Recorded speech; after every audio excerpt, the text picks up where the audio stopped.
So we are spending the next 10 minutes, and we are so excited to be able to have John Milliken and Susan Cunningham start us off with a little bit of like foundational learning to, kind of center us in what this conversation is going to be today. And then we will kick off into our formal conversation. And we have our friends up here. They listened.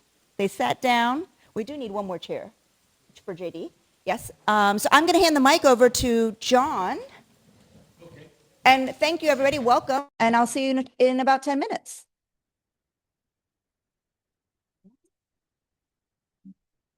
Assuming I'm on my way up to the podium.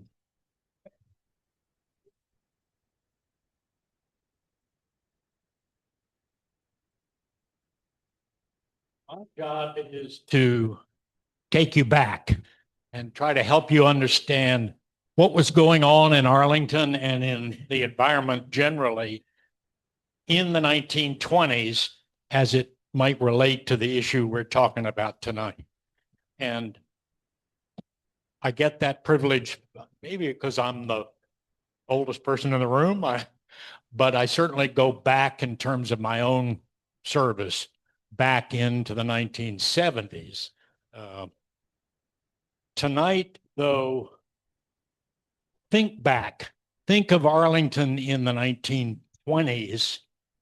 Arlington's population had begun to grow rather rapidly.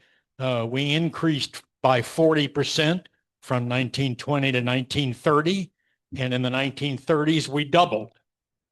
This was the influx of people coming from elsewhere. These were not settled Virginians used to the tradition of Virginia and its way of doing business. And what they saw, generally speaking, they didn't like. They didn't trust Richmond for good reason, and they didn't like the system that Richmond had imposed upon the counties in particular, but upon the culture of Virginia generally.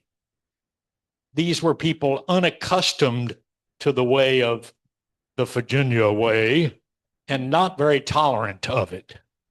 So this general level of dissatisfaction was then fed by two additional external things.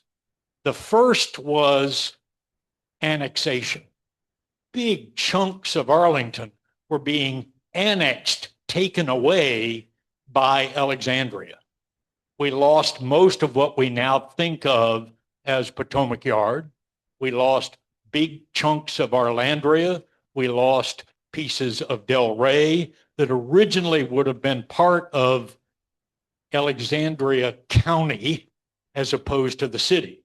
But under the Virginia system, it's always been that cities could annex land from their neighboring county jurisdictions. Counties were the stepchildren of the Arlington governmental system. In addition to that, there was rumbling in the Clarendon, the most populous area of Arlington, from citizenry who wanted to incorporate Clarendon into a town and take away some of the responsibilities of local government away from the county government. So that was what was going on locally and kind of in the state. Nationally, we were very much in the throes of what became known as the good government movement.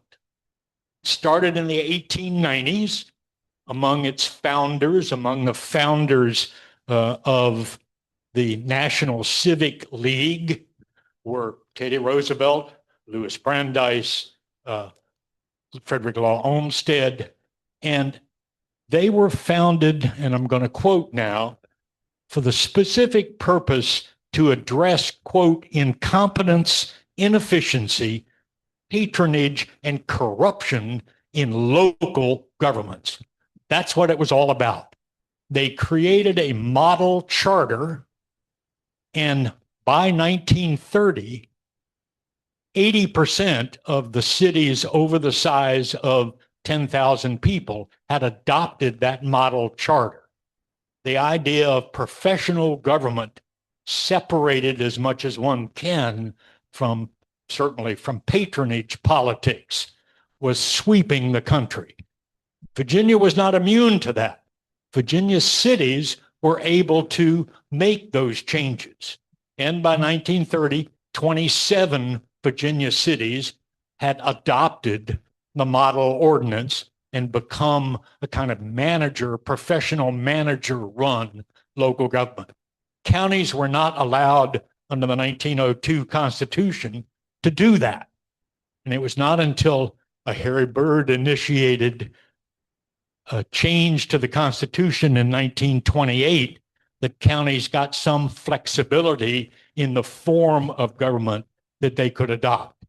Well, that passed, and Arlington was first in line to make its change, to follow as much as it could the good government ordinance mandates for professional local government.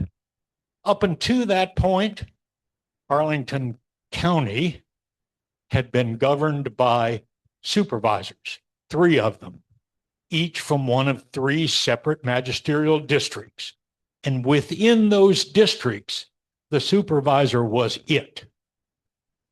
He, and it was always men in those days until the county boards of the early days. But in those days, the 3 supervisors, the men, really ran and made the decisions on virtually everything within their jurisdiction, including assessment levels, tax collections, all sorts of things that we think of as countywide now. But there was no person looking after the county as a whole. And that was one of the complaints. The Civic Federation understood this and began to pull together a study which resulted in the movement that led to the 1930 referendum by which Arlington adopted the county manager plan. There were 3 questions on the ballot. Should Arlington adopt a different plan? Passed overwhelmingly. Should Arlington adopt a county manager plan as opposed to a form of commission plan? The county manager plan was adopted by a pretty heavy vote. The last vote, which was should board members be elected at large or by district, was closer, although the at-large vote won with 58%. Since then, the only major change that was made was in 1938, 8 years after the original adoption. They moved from everybody being elected in the same year, and that was the year in which constitutional officers would be on the ballot and legislators, from everybody being elected in the same year to the kind of form of staggered elections that we still have today. It has been studied innumerable times, both by groups like the Civic Federation, but several times at the initiative of the county board to look at whether we ought to become a city. Answer, no, too expensive, we lose a lot of road money.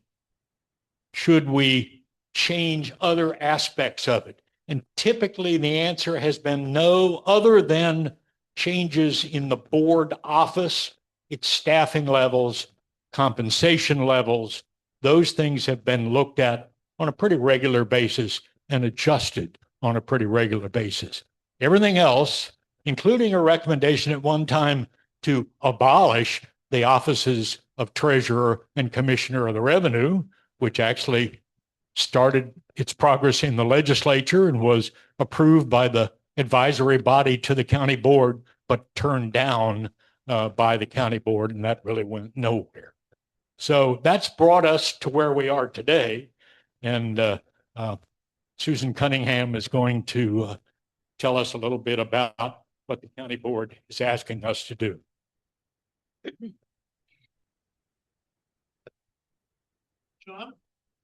John, Dave's got a big question for you. There's a sort of immaculate conception quality in what you said. I've read the Sherman Pratt piece, which said that yes, county manager is a good thing, but also there was a big motivation to avert election of African Americans to office in Arlington at the time of this adoption. And Charlie Clark said he thought Truman Grant had most of the right. Is that your view, or?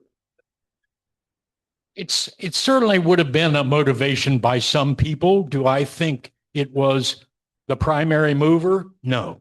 Do I think it was a major factor? No. For a principal reason, of which none of us should be very proud, it was an era in which African Americans basically weren't allowed to vote. And so if there was a fear of African American participation at high levels, it was a fear that was probably unfounded, because the 1902 Constitution in Virginia had made very clear that if you were Black, you weren't going to vote in Virginia. And even Arlington's vote levels fell off pretty heavily at that point. And you didn't see a resurgence of that until the passage of the Voting Rights Act in 1965, when the number of African American voters in Arlington alone from 64 to 65 doubled as a result of the changes in the law. Great. And I think there's a lot of conversation about the history and sort of mining it a little bit more, because every generation that looks at it sees it a little different way. So I will share a little bit where we're headed right now. And I think my colleague, Mr. Spain, will go a little bit more deeply on some of the board's efforts. But first, I just want to say thank you for the opportunity to share just a little bit about the efforts that are underway and that are ahead to examine the board structure in Arlington and the performance of the board structure and the government to date. Just a little bit of background, in case you didn't glean it all from John's awesome walk through the past. We are special here in Arlington. We really are. We knew that. But we are the only jurisdiction in Virginia that has this county manager form of government, where we hire the executive and we have the county board manage the executive. And so we are special, just in case you wondered. Two, it's been a really long time. So it was 1930, November 4th, 1930, when this particular government was set up. And as John said, there have been a few tweaks, but not a bunch. And we've grown about 10 times in population and not at all in land area since then. And then shockingly, opinions vary here in Mary Arlington about whether we have the perfect government, whether we're governing well, whether we're getting value for our dollar in our services. And we've had a lot of folks, many in this room, who've thought very deeply about the options, the pros, the cons, and have left us lots of breadcrumbs and detailed information from historians to the CivFed Tiger Committee and others before. And then we have many, many more members of our community that don't know that we're a county and don't know that we have a board of 5 and that are just living their lives and not deeply in the sausage making.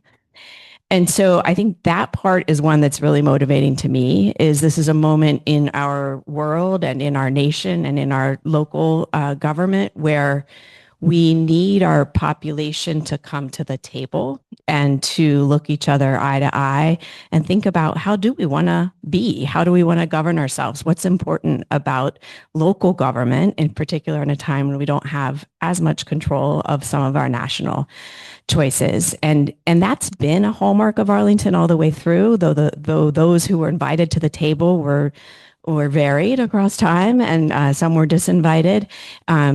All the way back, the engagement level in Arlington was a little elevated, and we did expect that, and we do still expect that from our broad community. And I think that's something we're grappling with as a board in this moment.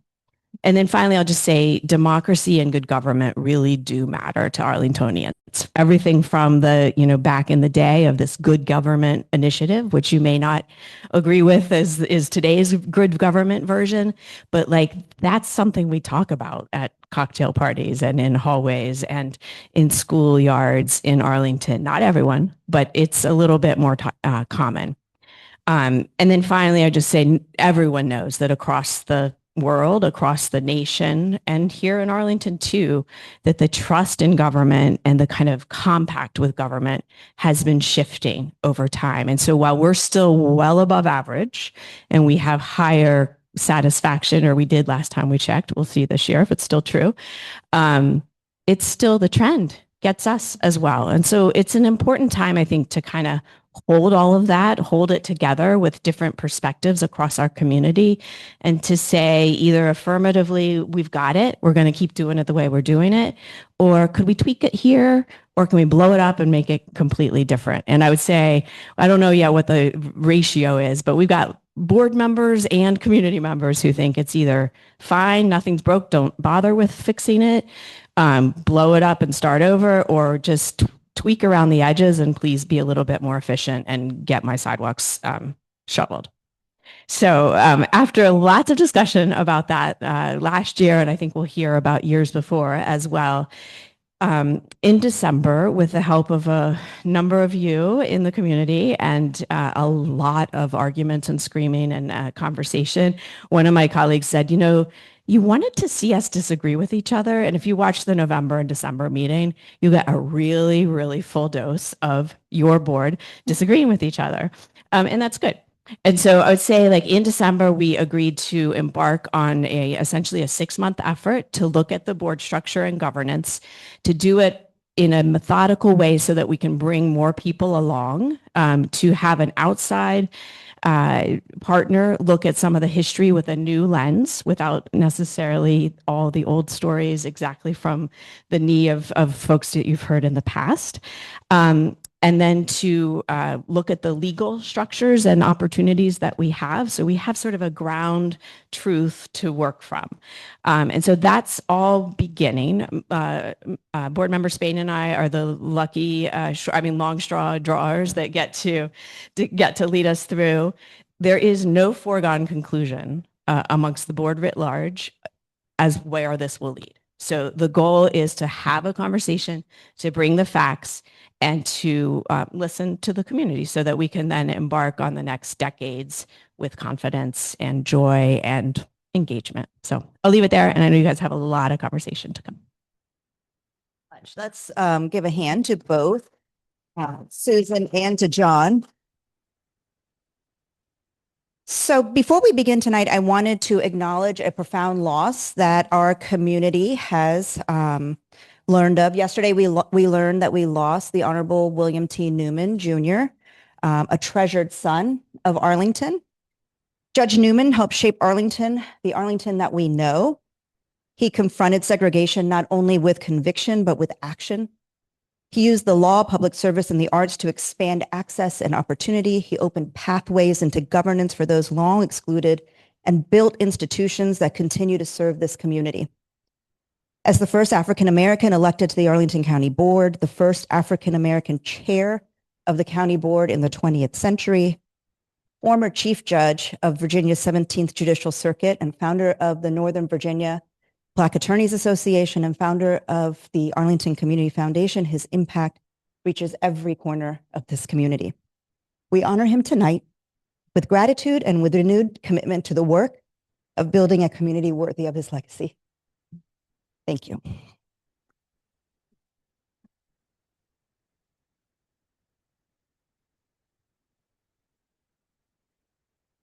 So welcome to Who Decides? How Governance and Representation Shape Arlington. My name is Devanshi Patel. I am the chair of Advance Arlington, and it's wonderful to see all of you here tonight, some of our returning friends like John Weisstat, whom we've not seen yet this program year in real life. So it's great to see you, friend, as well as Hannah Dannensfeld. Thank you so much for being here. A great heartfelt thank you to our board, our sponsors, our members, our program partners, our Jill Shank, who does everything here. Thank you for your generosity of time, resources, and expertise. All of that makes these conversations possible. And for more than 70 years, Advance Arlington has been the trusted space for tackling the big issues facing our community.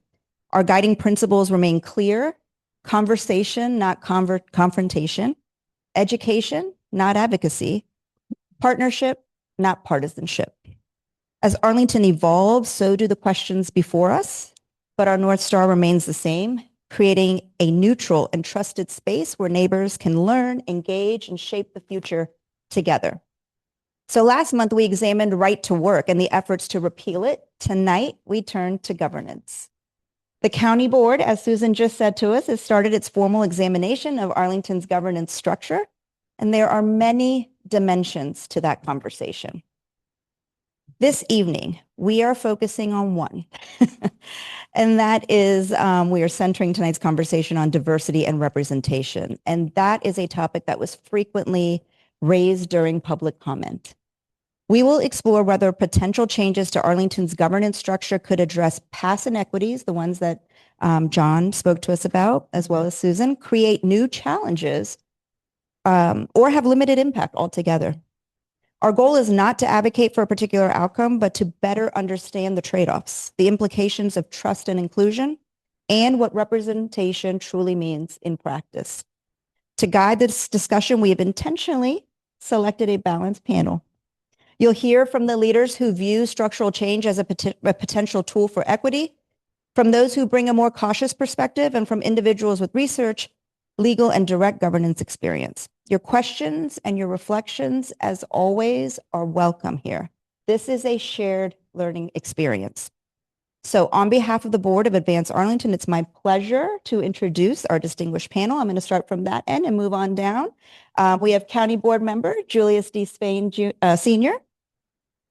We have Wilma Jones, who is a civic activist as well as historian and author, and the mom of an artist here. Zane's got his gallery exhibit going on right now with the Arlington Historical Society, so please make sure you check that out.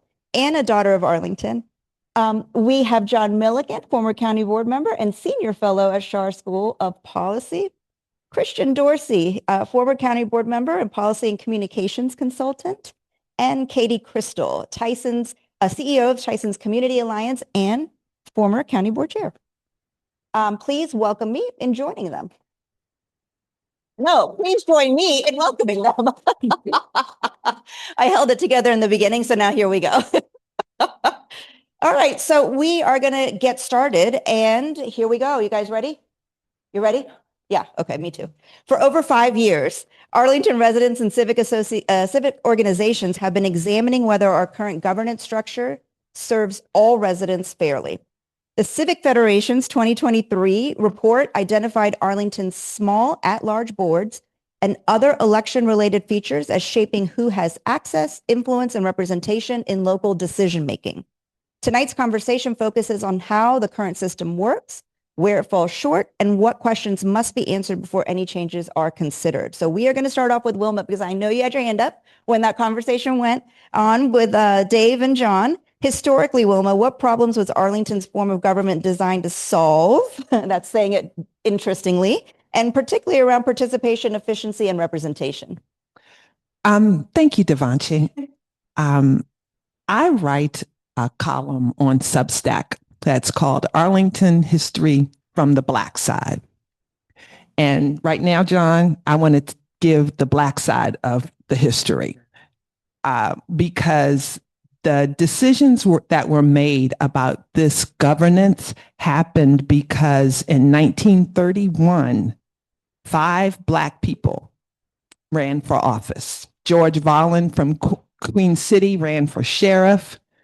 4 people. Mary B. Harris of Green Valley, Dr. Edward T. Morton of Halls Hill, and C.H. Mosley of Halls Hill ran for the county board. The white people in the county were upset. And that was the reason that this form of government was changed. They had already changed, as John said, the Constitution. They had installed legal segregation between 1912 and 1917, which eliminated 9 Black neighborhoods in Arlington. In 1900, 30% of Arlington's population was Black people. They ran for office between 1880 and 1900 and became elected to a variety of offices. Henry Holmes, who the NAACP actually has a civic activism award named for, was one of those people. So with all due respect, and I actually will be happy to send the county board a copy of Dr. Lindsay. I call her Dr. Lindsay. She's on the Arlington Historical Society board. She wrote her PhD dissertation about Black Arlington, and she documents with lots and lots of footnotes about the reason that that change was made and the fact that the people, Crandall Mackey, John Lyon, and the people who were a part of Arlington's Good Citizens League and that good government, their main goal, because they were developers and making money off of these, all of this real estate and all of these people that were coming here to work for the federal government, they did not want the Black people to be in charge. They didn't want them to have a voice, and that's the reason. So John, Arlington's governance structure was designed in a different era. You were, describing that to us earlier.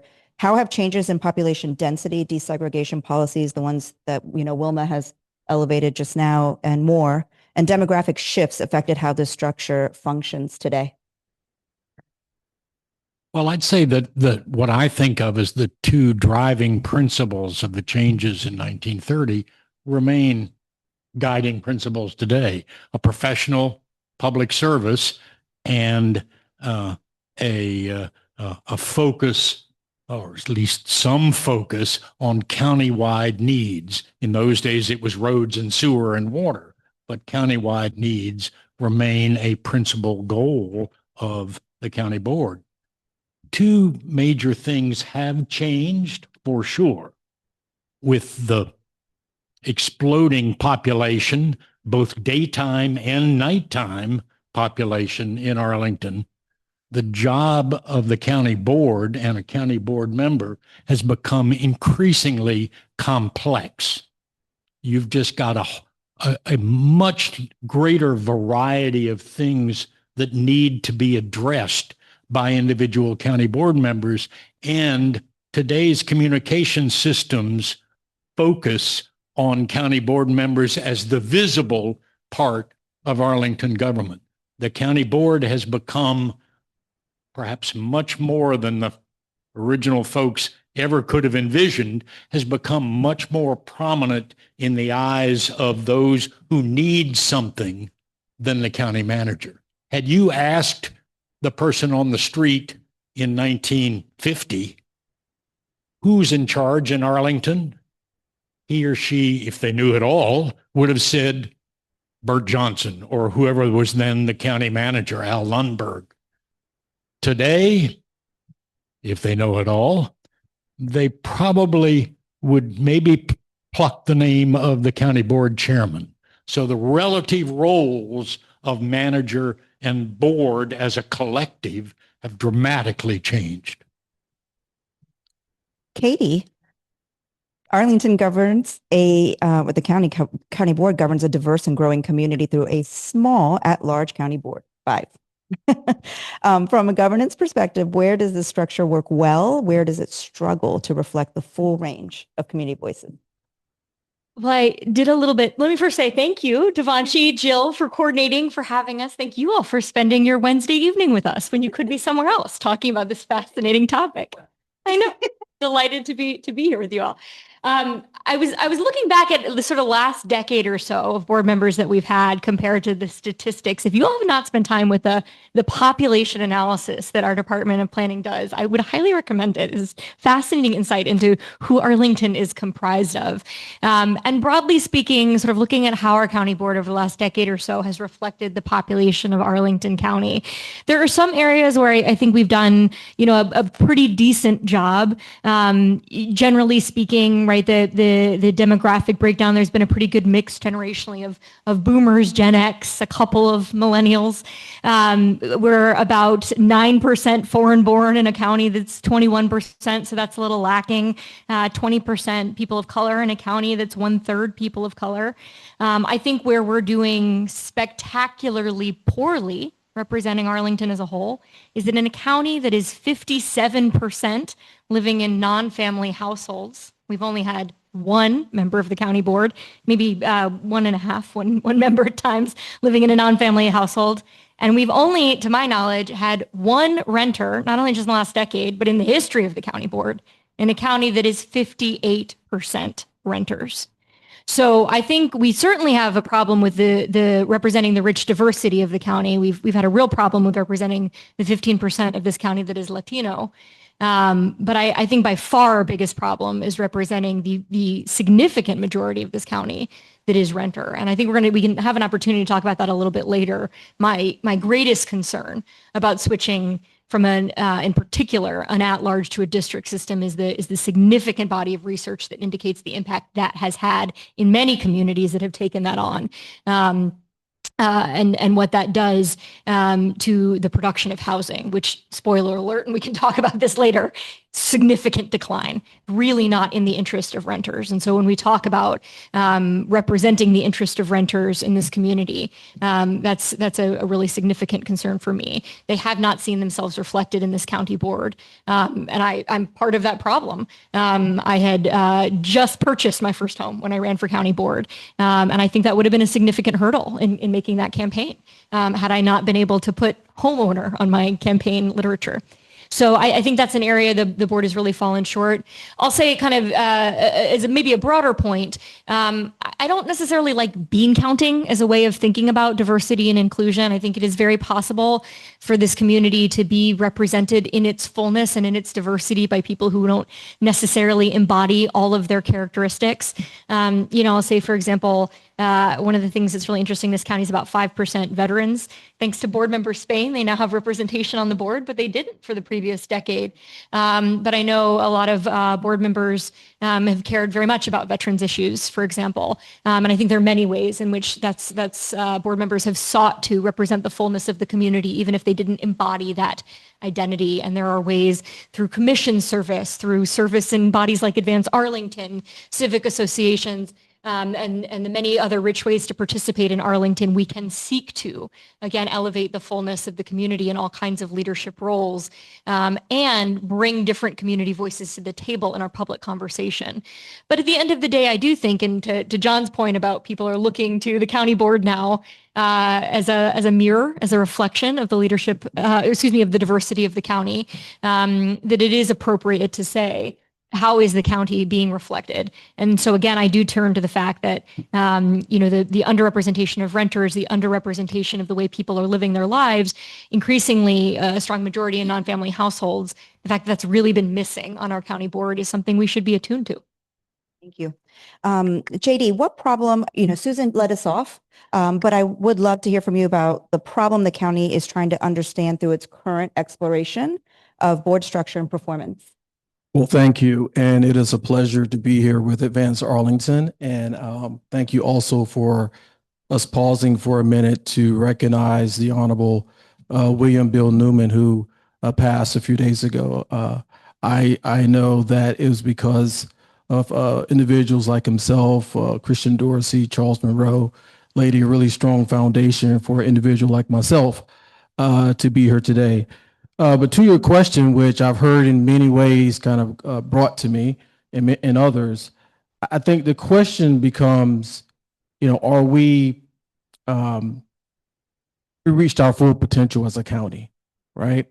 And if you think about whether or not this exploration or board structure is right or wrong, you really have to think about all the stories you've heard. Think about, you heard Susan and others talk about, we've grown 9 to 10 times more than we have since 1930. Our population is quite different. How we run our government today is quite different. And John Milligan talked about the extreme pressures and the demand of county board members. And with 13 months under my belt, I've had a bird-eye view to see exactly what the demand is. And let me tell you something, it's nothing light.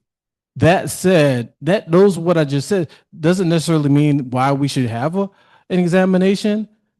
But what I will tell you is, after all the accolades that Arlington has received, Fittest County, all these great things, I strongly believe, based on what I've been experiencing and seen and heard from many in this community over the past decade or so, that it is really time for us to pause and do a research project, basically, and do some examination of our government to see if we can reach or have we reached our full potential. You know, CivFed has taken on this challenge. I think Katie and Christian many years ago and others on the board before I arrived here had conversations with Delegate Patrick Hope, or had, you know, some communication. He put forward some bills in the past. So this is not new, right? This conversation in itself is not new. And what I will tell you is that the point I'm trying to make, we can have extended conversations ad nauseum, but at some point in time, a board is going to have to take up the challenge and do this. And and what I think you see happening right now with this board, even with all our disagreements, right? We found a way to find that art of compromise to begin at the early stages the conversation, to kind of figure out what is right for Arlington, right? You may see right is right because this is all you've experienced, and you know, but you can go around this great nation and look at how municipalities and localities have changed for the better. I think the problem a lot of times in Arlington, I've been here 18 years, and I use this sometimes as a joke. It's like 500 people in a wheel keeping Arlington moving. And everywhere I go, it's the same 500 people. Yet right now, we're 243,000 folks in Arlington. And I will tell you right now, that is pretty challenging for 5 members on the county board to truly represent them in the way they may expect. Yes, many of them don't know a doggone thing. I get called council member, I get called mayor, I get called thing, perhaps board member. We really need to pause, do this in a very methodical but deliberate way, because it's been asked by the citizenry. It's been asked by constituents for years. Kicking the can down the road is not the answer.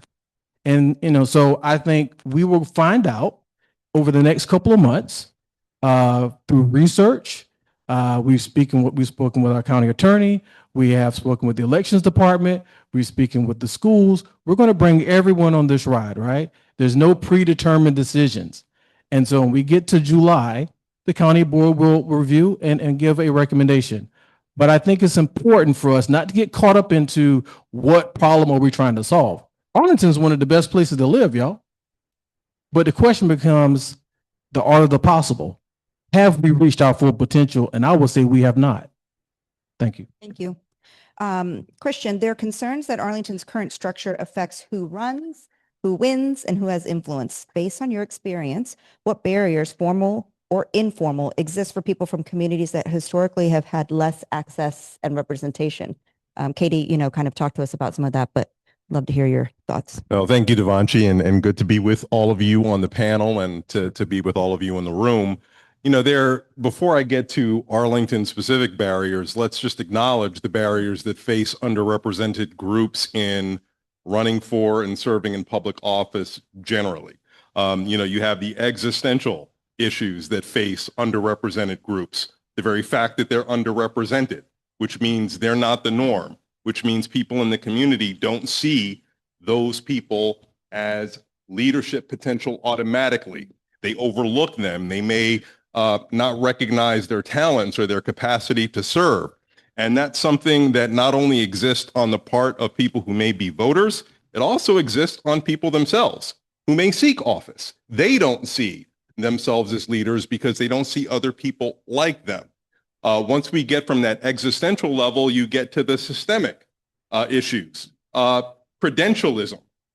There is especially, and this is not necessarily true in Arlington, but broadly speaking, when you look at national legislatures, state legislatures, they are overpopulated with lawyers.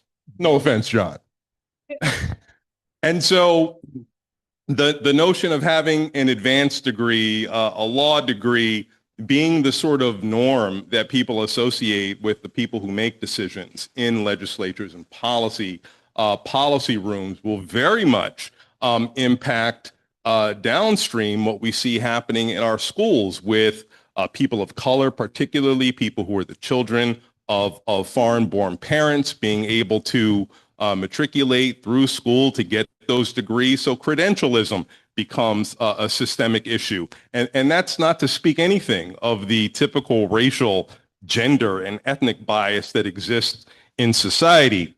And then when it comes down to the granular level, and you'll see some things in Arlington picked up here, the competition for running for office, which usually exists at the party level, can sometimes very much be inhospitable for people from underrepresented groups. There's a line of people who have been a part of that club, and if you're trying to get in, you're not always welcome with open arms. I can't speak to Board Member Spain's experience, but that certainly has been my experience. And you have to work extra hard just to sort of be included.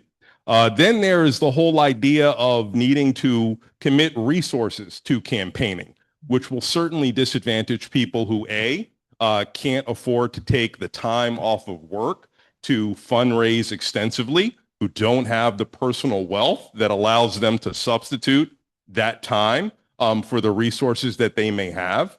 And then when you think about serving, needing to commit fully to serving often requires a sacrifice of your outside income earning.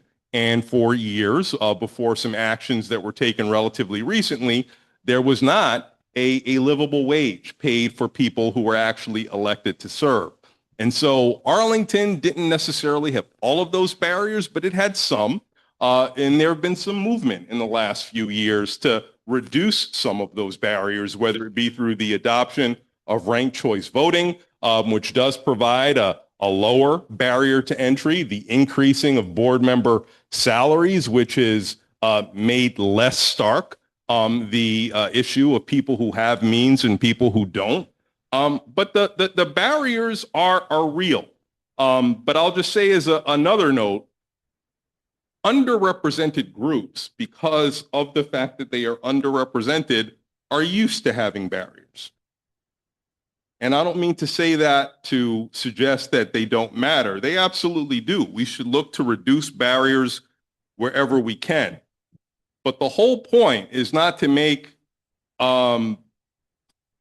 it barrier-free for people who are underrepresented, because we don't have that expectation. We know how this society and this life is. There are going to be barriers for us.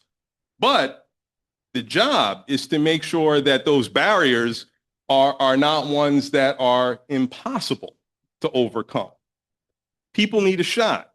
And I will say that the one barrier that I look at that remains in Arlington is the fact that we have Board Member Spain serving now. I had the opportunity to serve, and for 7 3/4 of those years, I was the only racial minority on the board. For a few months, there was me and a Latina. To my recollection and understanding, it was the first time we really had two historically racially underrepresented groups serving at the same time. Now, I don't want to suggest that in Arlington it is impossible for that not to be replicated, but it hasn't happened. We haven't had two racially underrepresented minorities elected who serve at the same time. And so for me, question is, how do we get to a place where that becomes something that's not a unique circumstance in the history of our county?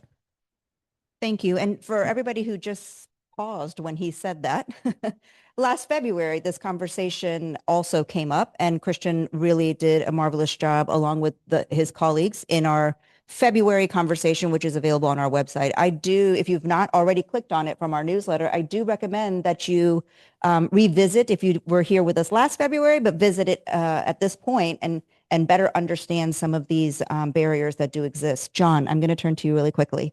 What do participation data, election outcomes, and engagement patterns tell us about who's involved in county decision-making and who's not? And I want to really point to something that JD said earlier about 5 people being in the hamster wheel. But there's a lot of conversation in our community about just a small group of people really being directly involved in, either on the commissions, in the periphery of governance.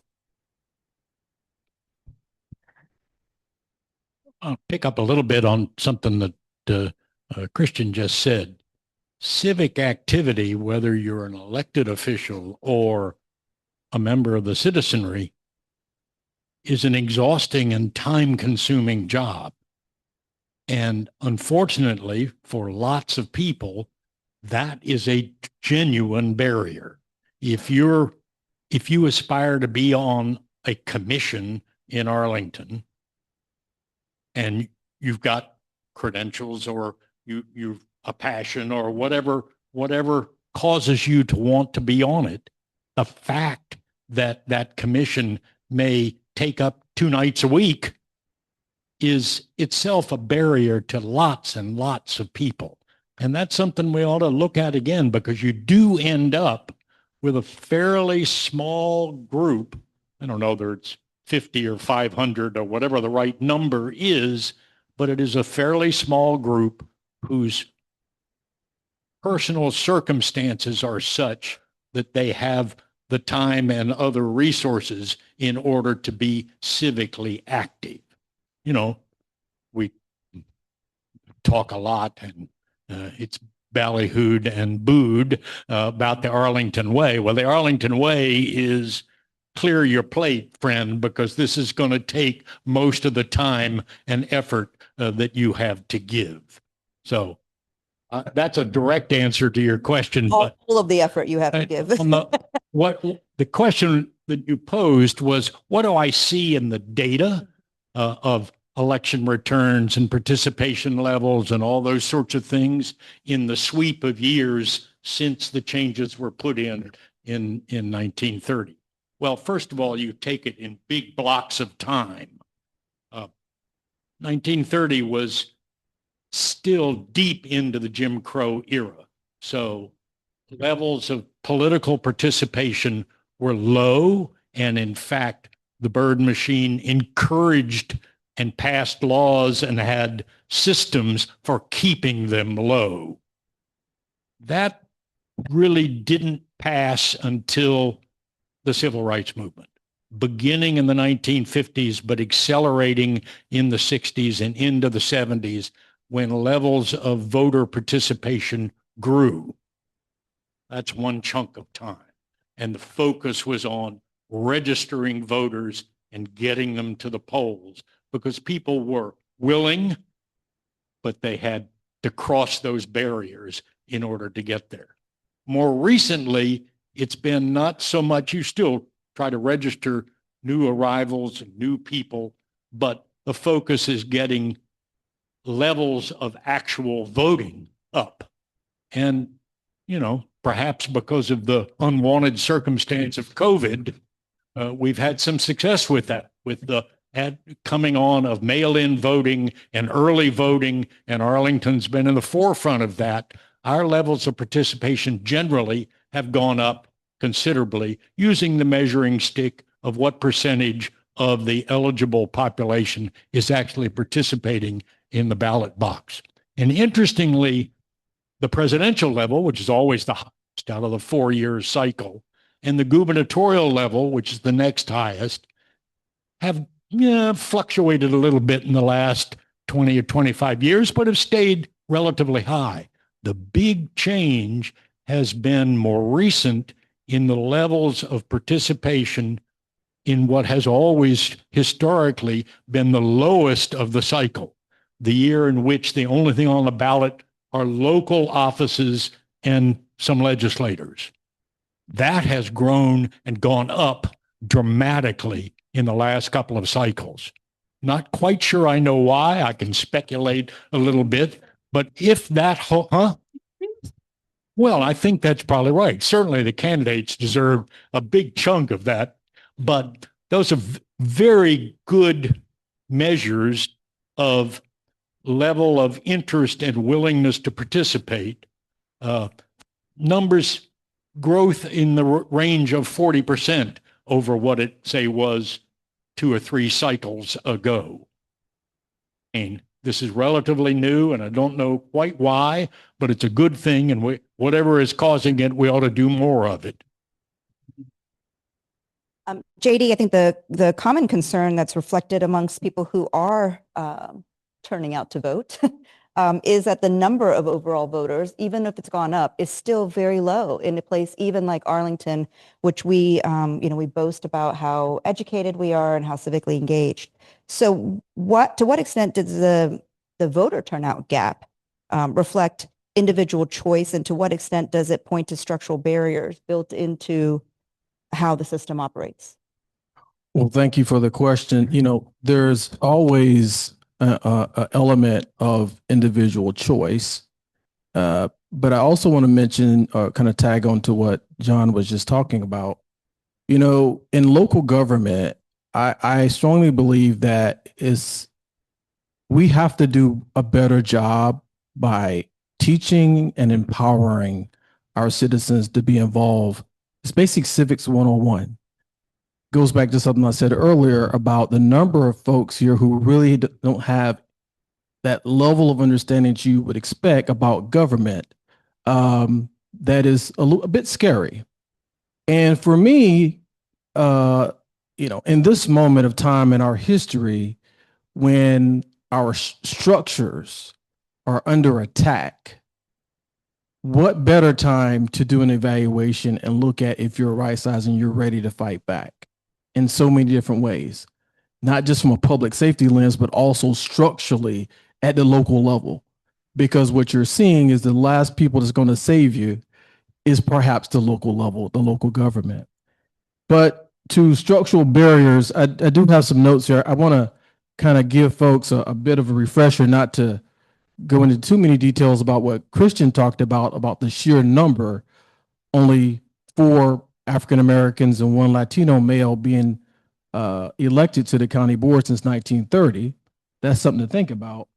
But I also want to give you some kudos, Christian and Katie, about, you saw something years ago in 2019 when you championed diversity in the equity resolution. You did that because I want to believe that you knew and you understood at that time, structurally, something's missing. People aren't being represented in the way, or their voices aren't being represented. Who's burdened, who's missing, who benefits, how do we know? Because of their leadership, we now have taken a lot of that and implemented that in the policy shaping in our everyday business here at the county.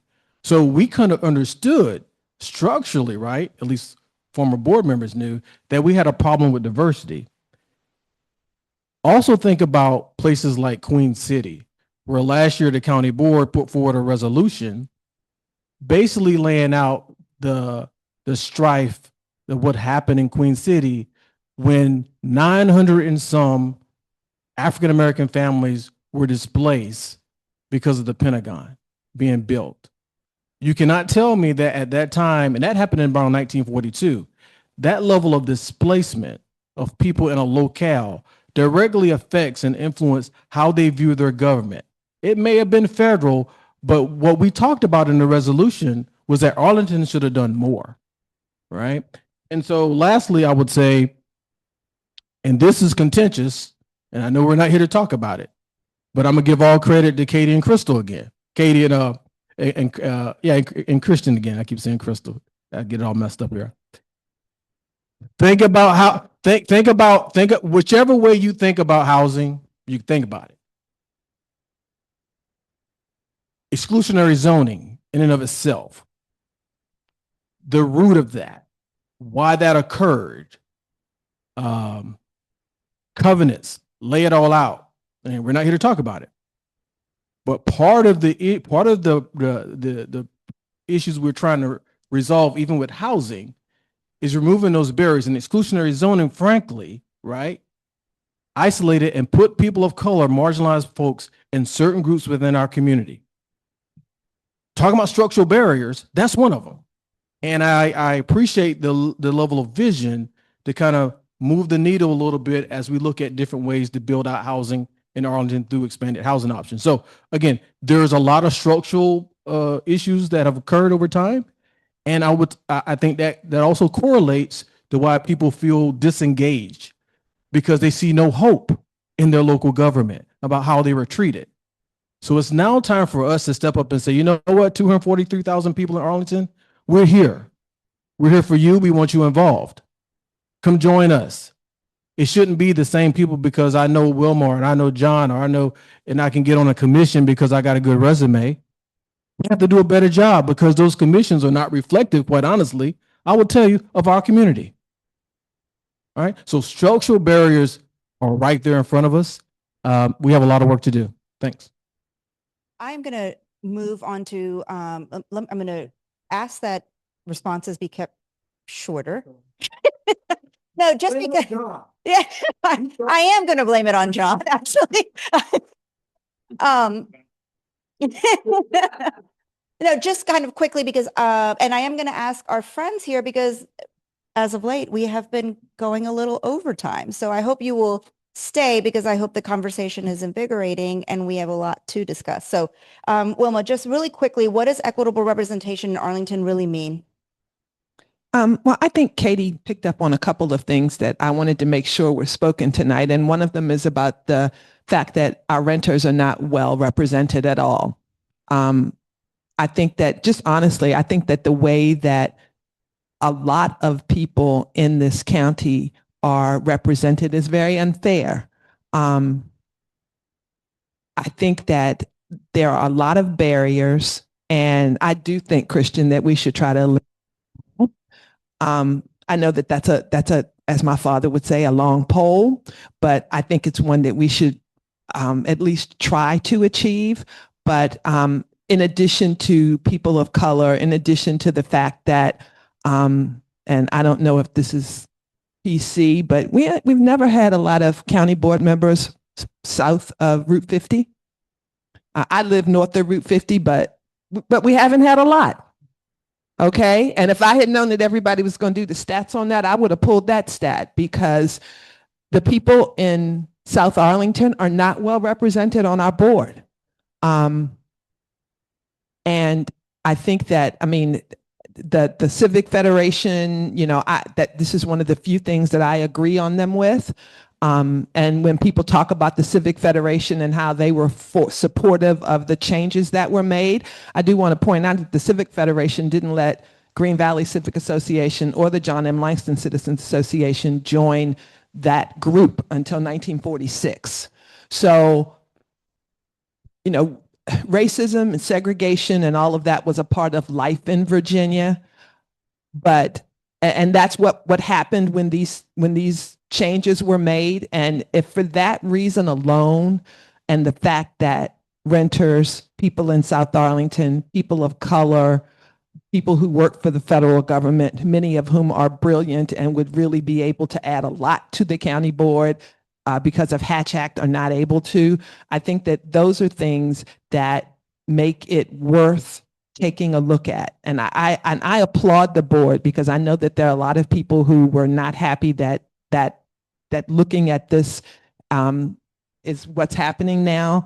But I think that I'm not throwing shade, but I think that I'm very happy with the county board making decisions that push the envelope in ways to find out how to make Arlington better for everybody. Because I'm one of a very few people that I grew up with in Halls Hill who still live in Arlington, who can afford to live in Arlington. And I hope my son sells a whole lot of art so he can stay in Arlington. But I just think that looking at this and looking at how they can make this county work better for those people who are underserved is important. Ironically enough, we have almost everybody on this panel resides in South Arlington. So it is not representative of what our history, in fact, looks like, because you're the lone North Sider here. And then if you include me, so, you know, you and I in the same community. Katie, serious business. Are there ways that changing governance structures could unintentionally disempower some communities, even when the goal is greater equity? So one of the answers I hear to that is a more representative county board, which I think would be a great answer. Thank you. What I am worried about is that it is a solution that could make the problem worse. And I'll tell you a little bit why about the research. It is often kind of cited as axiomatic. Oh, well, the research says that when localities switch from at-large to districts, they get more diverse. And so we should do that in Arlington. But what the research says is that when large, historically segregated cities with sizable BIPOC populations switch from at-large to district systems, they get more diverse. City councils and county boards. What the research is also really clear on is that when districts that have smaller minority populations and don't meet those conditions, the effects are either null or even negative, reverse. The boards, commissions, councils get less diverse. And when you spend a little time with Arlington's race and ethnicity dashboard, and let me say, I am by no means a data scientist. I'm very happy for somebody to spend some time with that amazing dashboard and prove me wrong. But I don't believe there is a single district that you can draw that is 1/5 of Arlington. I know, I'm certain of this, that has a majority BIPOC population. I don't even think there's one that gets you to 20%. And so I am very concerned that this makes Arlington's county board less diverse. And I think that's a goal that we've all just talked about, why that's really important. So it could potentially reverse this problem that we're all trying to solve, or make things worse with regard to this problem we're all trying to solve. And then here's where else the research is clear. And this is what I was intimating earlier. There are multiple studies that suggest the impact of switching from at-large to districted systems have the consequence of significant drops in the approval of the types of housing that we desperately need more of. One study from 2020 studying jurisdictions like this from 1980 to 2016 shows that multifamily permits dropped 38% in towns bigger than 2,500 people, of which Arlington would be one. Another study in California after the California Voting Rights Act on 100 different cities, which required a switch to district, showed a 48% decrease in multifamily permits. Arlington County's board is not diverse enough. Arlington County is not diverse enough. And one of the biggest reasons we are not diverse enough and have been losing our diversity in recent years is that we don't have enough housing. And we know that in particular, we don't have enough of the types of housing that are more affordable to different populations. I think you all probably, I'm certain you all recently saw that study or that headline in Arl Now that showed that families of no ethnic background can afford the average single family house in Arlington. But specifically our Black and Latino families can't afford at respectively $134,000 a year average incomes, or $333,000 a year income required. Can't afford condos in Arlington. So we know that we need more condos. We know that we need more apartments to be able to welcome in families of all different ethnic backgrounds in Arlington to make this county more diverse, which I believe is a shared goal for all of us. And so when we look at the data that suggests that switching to a districted system leads to a significant decline in the types of the housing production that we need to actually make this county more diverse, to me, I think that research is pretty clear. That's going to send us in exactly the wrong direction to try to create the thriving, diverse population that we all want to see, and ultimately a board that reflects it and keeps us moving in the right direction. I just want to point out one thing. No one has said that the move to that looking at this and studying this is going to push us toward having districts. This is looking at the overall piece. One of the pieces that I'm most excited about is maybe not having only one board member be elected a year. Why can't we have all 5 elected in 1 year? That the way that it's done right now makes it very difficult to. It's like turning a cruise ship versus turning a speedboat. You know, so. That's not the only thing that's going to be evaluated. So I do want to point out that just because they're looking at it doesn't mean that the districts is what is going to be eventually recommended. Let's look at the overall composition and how the elections happen, and whether it is a good idea for us to continue to have only one board member. Maybe we do have 2 two in 1 year and then two the next year. And maybe instead of having the board determine who the chair of the board is, maybe we determine who the chair of the board is. So I understand the perspective and those concerns, but I think that it is clouding the issue that the entire thing needs to be looked at, not just districts versus general, but how often they're elected and how we as a community elect them. Thank you. I do want to have this, because one of the things that did come up during December's public comment and November's public comment really was this issue around districts. And I want to make sure that you are entirely accurate. Nobody is deciding that that's the way to go, but I feel that it would not be responsible for us to have that conversation about what that particular model could look like for us in Arlington, should they move forward in that direction. So I want to elevate all those issues, including the one that you just raised around having multiple seats up, as well as an elected chair, and the intersection of that with RCV and making it more, reducing further barriers. I do want to point to something the Civic Federation said in their 2023 report. It points out that many underrepresented communities are relatively small and spread across the county. Exactly what you said, Katie. Therefore, drawing districts that would reliably increase representation on the county or school boards, Mo is here today, this pertains to you, could be challenging. Districts alone may not automatically lead to more diverse boards, with the possible exception of a carefully drawn Latino opportunity district in the southwest part of the county. Given the time, I'm going to start opening up the questions to all of you. So please feel free to answer this question. If exploratory work suggests, Christian, I'm going to start with you, okay? If the exploratory work suggests that structural change alone is insufficient, what complementary strategies could be considered to support greater racial, ethnic, and socioeconomic representation? I'm also going to ask you, are there alternatives such as advisory neighborhood models or other participatory structures? This is for everybody, remember. And you know, Wilma, you've raised the election kind of cycle as the county board is considering potential changes to the governance structure. What competing interests should we prioritize? Like, which of the interests should we prioritize over others to assist the county board in its exploration? So there's 3 questions in there. You can take a bite of whatever you want, but then I'm going into the audience. I advise people that I consult with on communications. When a reporter asks you a question like that, say whatever you want to say.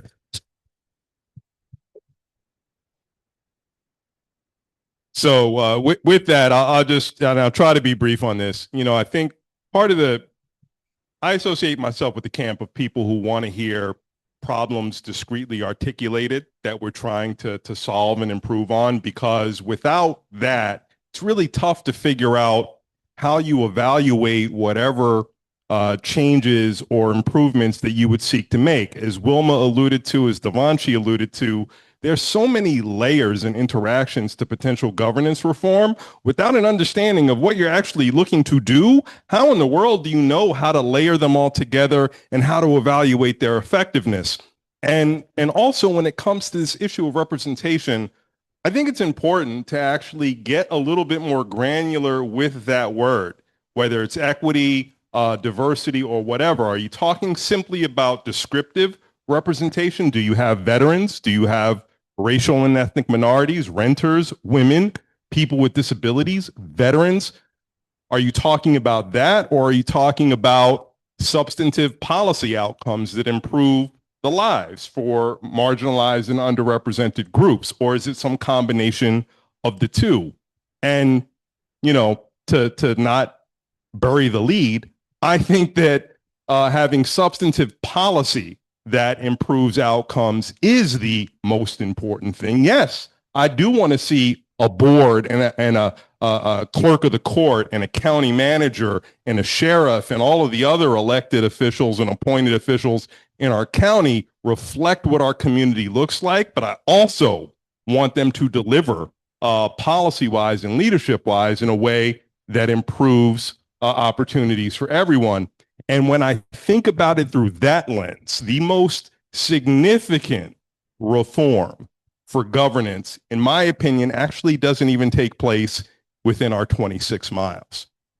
We have to think about how our community is actually able to attack the issues that we care about, to do the things that board member Spain may want to do, that the community may yearn for. And I think about so many things. Our community wanting us to take an aggressive stance when it comes to gun control, to limit environmental impact, to actually implement inclusionary zoning, to be able to spend the resources in a way that's not going to result in punitive retribution from our state government. And the biggest issue is our lack of home rule, our lack of ability to actually determine what we want to do in our county for our residents. I know that's a much bigger conversation for another day, and I don't want to minimize our local governance conversation, but I remain convinced no matter what governance model we employ in Arlington, it's going to suffer from two things. One, if we don't choose great people to serve, and if we are limited in our ability to actually do what those great leaders and the people want.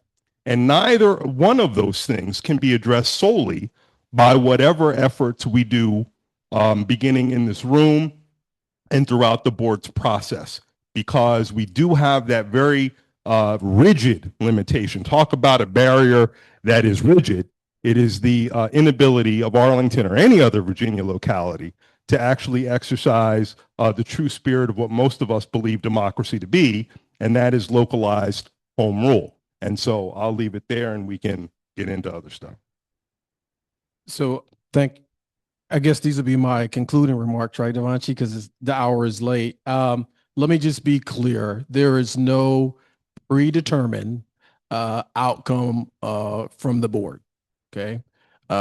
We made that perfectly clear because we understand, quite honestly, that there are a number, right, of thoughts, concerns, desires about government in general, right? I do want to, make clear that through an examination to something the Honorable Katie Crystal talked about, and she kind of drove home a little bit on districts.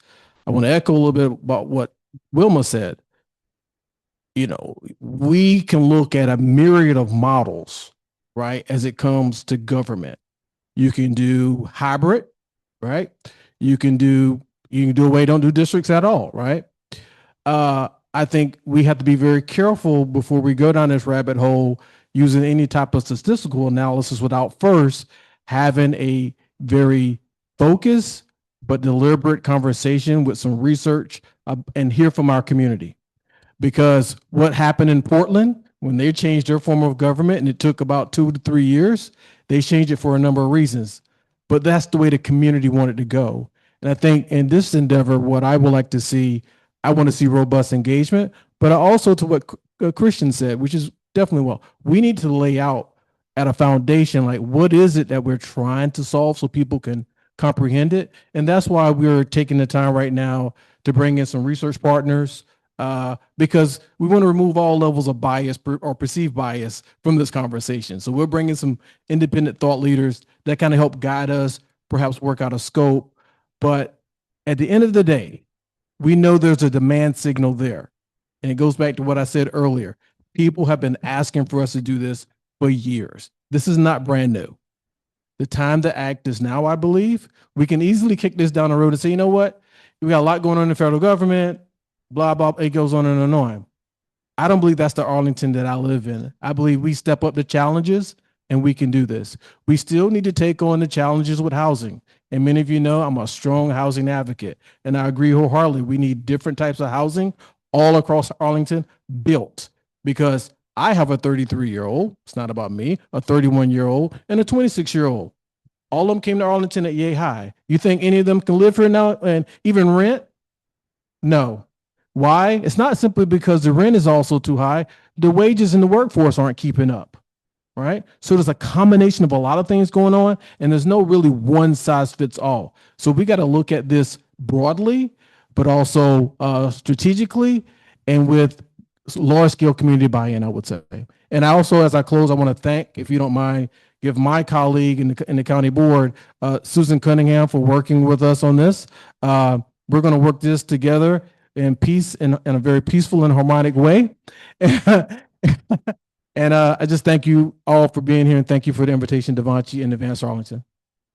I just want to say one last thing.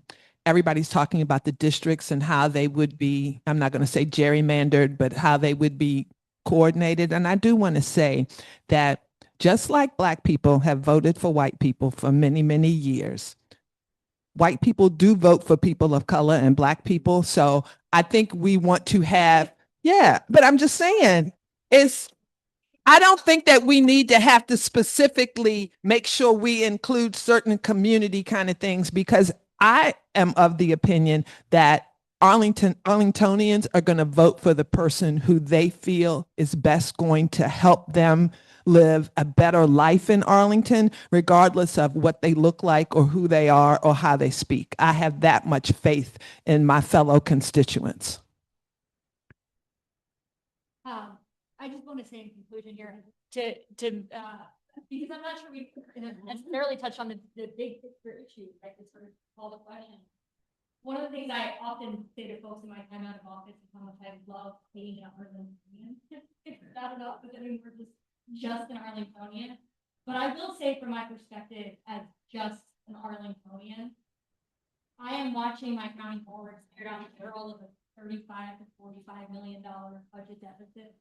I am watching my kid go to a beloved elementary school that was just placed on a state watch list because his classmates have an abysmal attendance record because their parents are terrified to send them to school because of that. I am the wife of a federal employee, and all that entails. And when I think about the best use of resources for my county government, I am very interested in public policy outcomes, as Christian talked about. I'm very interested in what my government can be doing to focus on policy outcomes for those kids. I'm very interested in what county government can be doing to ensure great delivery of resources and services, which is what Arlington has always prided itself on. I would be very interested to know if it would be possible to put a question in that public engagement survey to hear from the vast majority of Arlingtonians whether this is in fact a priority, or if this might be doing what the virtual, which is often listening to a very impassioned, very tiny group of people, maybe at the expense of the majority of Arlingtonians. Thanks for the opportunity to share. Just a couple of very quick things. One, I think the county boards put us on a good path. A careful look at our governance system, what it does, what it doesn't do, what its shortcomings may be, is an important step without judging what the outcome is until we're through that step. I mean, I happen to think some changes are warranted. As a former county board member, I think there are some things we can do to tweak the system that we have today to make it more responsive, to make it more reflective of today's society. Set that aside for a minute, because I also agree with colleagues here. The substance of what the board does or can and can't do, and what goes on in Richmond, and God forbid, what goes on the other side of the river, impacts our lives profoundly. And let's not lose sight of that. Let's not make process so important that we lose touch with the substance and content of the issues that local government has got to deal with. And last, again, sort of separate from this study, there are things that we could experiment with to engage people who heretofore have not been engaged without exhausting them, their resources of time or or other resources. You know, it was suggested things like a variation on the neighborhood advisory committees, other kinds of mechanisms that we've toyed with from time to time at the county level, but have not really spent a lot of time trying to make them work in this community. So independent of this study, there are some other things that we could and should be doing. I wanted to note that we did receive a few questions. Some have already been answered tonight, so I'm just going to kind of, there was this, Wilma, you talked about it. Maybe there's an opportunity to move the county board 7 with seats up every 3 to 4 years and RCV. There was a question about moving the county's current governance structure to one with districts and better representation. What problem are we trying to solve? You guys have all addressed all of these questions. How can outreach to historically and currently underrepresented groups may better accomplish and give examples? I think we've talked about some of that. And I think that that's also what Susan was saying earlier about that's a challenge sometimes, is trying to make sure that we're getting to everybody. But there is this question that has not been answered yet. And that is, and I'm going to go to you, Susan, if you don't mind, maybe you can close out part of this conversation or the formal conversation. Doesn't mean that we can't have after hours here with everybody here who's probably used to being here after hours. There's a party. Exactly. What outside resources and authorities will the board pursue as it begins its research and review? Yeah. So, and there is a page on the Arlington County Board website. The bottom box there is the examination of board governance. So you can go and play around in there. And there's a slide that shows what we think we're going to do for the next 6 months, or I guess it's now 5 months left. And essentially, I think part of the very rich conversation in the latter part of last year was exactly what Katie brought up, which is we're very stretched, not just as a board and as a budget, but as individuals in a world that is really quite overwhelming in different ways for different parts of our community. And so the question of, there's never a good time, but is there a particularly terrible time, and might that be now, was raised. And so I think what we put out and committed to in December was very intentionally slowing down a little bit, having external resources do the heavy lifting, certainly external to me, selfishly, though I still have a little lifting somehow. We didn't really get rid of all of it, JD. We got to work on that. But, we will be engaging most likely an academic partner to do, kind of a historical analysis, building on some of the materials that have been created in the past, but also bringing a new lens to it. We have asked our attorney to do the legal analysis, some of which was done 10, 15 years ago. So it's kind of a new look. We have a new attorney. We've asked, partners to help amplify a little bit, and to, we just have a portal that says, if you've got an idea, if you think you might want to be involved later. I think Christian was the very first person. I don't know who told you it was open, but there's a question. No, it's okay. But so it's just sort of funneling those things so that once we get on the other side of this fiscal year, which is not going that well, even before we had a snowstorm that we spent a lot of money on, rightfully. But, revenues are going down and folks are in difficult positions. And so our budget, it's always dramatic, but it might be a little bit more dramatic this year. It's also a capital improvement year. And to the point of some of our schools and some of our snow removal yards and other places need some attention. So our thought is kind of let some of that background work simmer. And then we'll come back in the summer and see where we are. And that doesn't mean we'll be jetting forward in July. It could be, if all things are going well, or it could be things are not going well, but we've got another way to send a team off to go and work on it for a little bit and come back. But that really is the goal, is let's move a little bit of forward motion. Let's make room for the conversation, but let's not swamp the community and the board. And there's much more I could say, but we're probably at the end. Weird. But thank you. So you, okay. Do you guys mind? One question? Yes. Okay. Thank you. Well, we actually have friends at home. Thank you so much for being here, all of you. I appreciate it very much. There's been so much talk about the board and the election of the board. I'm wondering if this review of Arlington County governance will also address the county manager. I believe, as a 40-year resident and a former employee, I'm now retired from Arlington County, that our county is run by the county manager. So I'd like to know if our review of governance is going to look at that and the power that our county manager has in our county as opposed to the board. So Pam, thank you for that question. Again, I'm gonna be straightforward here. We have not pointedly stated early on that we are going to be looking at, with any level of being Pacific, right? The county manager office. Keeping in mind, we are a county manager run form of government by way, right? The county manager as the executive works for us, right? All of that.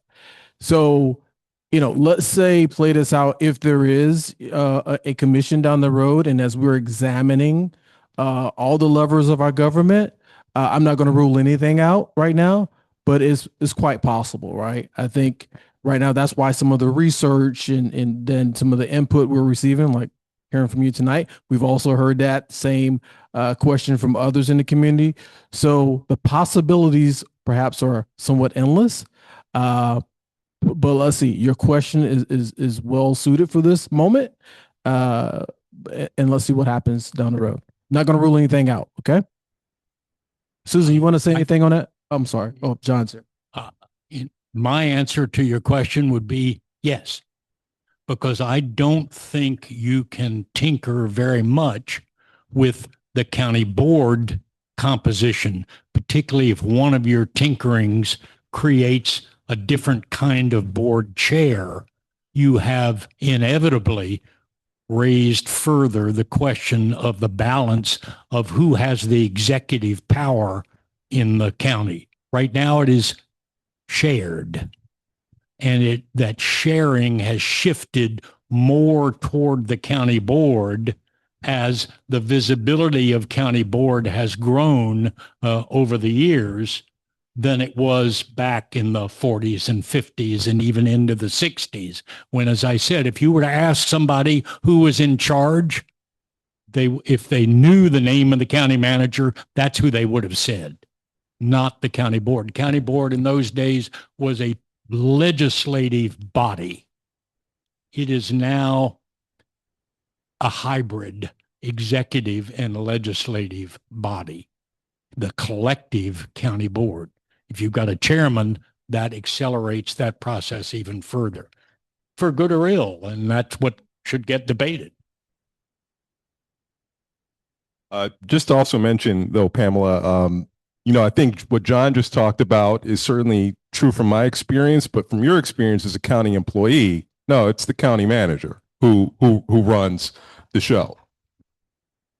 Of course, but I know from the perspective of employees, like clearly there is a preeminence to that role. But I do just want to point out that this conversation in Arlington, if it ever centers on what the statutory role of the county manager is to be, runs up against a pretty significant headwind. Ultimately, changing Arlington's form of government within existing laws means moving from one form of a professional manager to another. There are no other options in the Commonwealth of Virginia. So for people who were used to the strong mayor form of operating communities where that person is elected, that's not on the table for Arlington to be able to change to, as long as we have limited home rule in the way that we do. So, I do just want to point out, with anything, there are limitations to where this conversation can go. And something like that is one of those sort of areas where, if that's an interest, you might not actually be able to get there unless other things change. Yeah, and I would just, add to that, there's no perfect form. So we've got a set of menus that are available in Virginia right now. We maybe could come up with another one if we want to continue to be special, but there's nothing perfect about the form of how the pieces work together. A lot of it is the implementation of how the systems work together. And I think that's where, regardless of what we have now, what we might move to, whether we change it at all, what we need to do day in and day out is ask, what do we want from our government, and are we getting it? And if not, how can we do better? And so I think that should always be the process of reflection. And sometimes that may suggest that bigger changes are needed. Often it just means like answer the mail and do the work, and maybe pay people a little bit more so that more competent people will show up to take over the baton when you're ready to hand it off. But I think it's important to stay grounded in that, and to share with us what's working, what's not working, so that we can, within this model, or, you know, I mean, I joked with my colleagues that if we want to have a ranked choice election with 5, we could all run this year. Nobody jumped to it, but we could if we want to try it out, you know. So there you go. So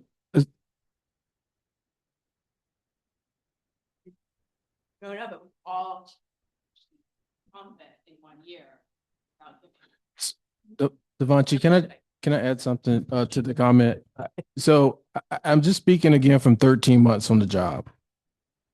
I understand the role of the county manager, and I think all of my colleagues understand as well. But, you know, at its very core, and was also very basic, and Paul Ferguson, God bless him, told me something many years ago, and the board members here are probably going to chuckle, even the past ones. It takes 3 to do anything. So, you know, take on, name an initiative or an issue, right? And we want or need the county manager to act upon outside of his kind of managing the staff or the government. You know, he or she or they have to answer the mail on that. Hence, the legislative elected body does have the power to direct and hold accountable the county manager. And, you know, sometimes it's not fun, it's not automatic, but that's why we're here. And it kind of forces us as the county board also to have our ducks in line before we go speaking to the county manager. So there is a level of accountability, but I can also see the potential of doing something different. And I agree with everything Susan and Christian has said, that if we want to get to that point to where we're changing, you've heard folks in this community talk about, well, we should be a city, we should have a mayor. That in of itself is a whole host. That's another meal to take on, which, you know, it can be done, but in the scope of what we're doing right now, that's not the high point I would say that we're evaluating. Well, I've lost all home rule here of this conversation because we are we're now at 8:35, and we do actually have to close out the conversation. I'm sorry, Hannah, because I know you have a question, but you need to come up here, please. And then we can shoot the question back out to everybody with the response, or we can actually send it to everybody and get the response and send it out, whatever is the preference. I want to thank all of you for being here first. I want to thank all of our panelists for being here simultaneously first. I want to thank our board members. I want to thank Jill always, because nothing happens without Jill. So thank you guys again for being part of our community classroom. Next month, we are digging into budget and what it all means in terms of where our money is coming from and what happens when our tax base is no longer 50-50. What does that future look like? So if that excites you, if you got a little bit of a, say again? Yes. So if that does not, if that's exciting to you, please come back. As Katie said, you have a lot of things that you can do on a Wednesday night. A lot of things. I know you do. But I appreciate that you're here with us. So thank you very much from the bottom of our heart. We'll see you in March, either in person or online, whatever your preference is. But no matter what, please continue to join the conversation. Thank you.